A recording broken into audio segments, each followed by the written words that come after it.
ஏன்னா எப்போ பாரு நம்ம தான் இவளுக்கு கால் பண்ணி பேசிகிட்டே இருக்கோம். இவள் ஒரு தடவை கூட கேட்க மாட்டாளே. காலைல தூங்கி எந்திரிச்சாலா இல்லைன்னு தெரில, ஆனால் குட் மார்னிங் மெசேஜ் அனுப்புகிறோம். காலேஜுக்கு போயிடுறா, ரிட்டன் வந்துட்டாலா இல்லைன்னு தெரில, ஆனால் வீட்டுக்கு வந்துட்டியான்னு கேட்குறோம். அவள் சாப்பிட்டாலா என்னன்னு கூட எனக்கு தெரியாது, ஆனால் நான் தான் கால் பண்ணி அவளுக்கு சாப்பிட்டியான்னு கேட்குறேன். எப்போ பாரு நம்ம தான் எல்லாத்தையும் கேட்குறோம். காலைல எந்திரிச்சியா, பல்லு விளக்குனியா, சாப்பிட்டியா, தூங்குனியா, அவங்க அப்பா எப்படி இருக்காங்க, அம்மா எப்படி இருக்காங்க, தாத்தா எப்படி இருக்காங்க, பாட்டி எப்படி இருக்காங்க, சித்தப்பா எப்படி இருக்காங்க, சித்தி எப்படி இருக்காங்க, எல்லா கருமத்தையும் நம்ம தான் கேட்குறோம். அவன் நம்மள்ட்ட ஒன்றுமே கேட்க மாட்டாளே. நைட்டு தூங்கும்போது கூட நம்ம தான் குட் நைட்னு மெசேஜ் பண்ணுறோம். அந்த சைட்லேருந்து ஒரு மெசேஜ் கூட வர மாட்டேங்குது. ஒரு 3 நாள் இவளுக்கு ஃபோனே பண்ணக்கூடாது. அப்போ தான் நம்ம யார், நம்ம ரேஞ்ச் என்னன்னு இவளுக்கு தெரியும்.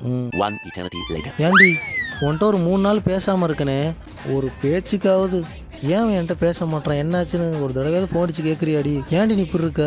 நான் என்ன பண்ணுறதுடா, நீ என்கிட்ட பேசவே இல்லை, அதனால தான் நானும் உன்கிட்ட பேசல. பேசாமல் போயிட்டா நான் உனக்காண்டி வெயிட் பண்ணிட்டு இருப்பேன்னு நினச்சியா? போடா.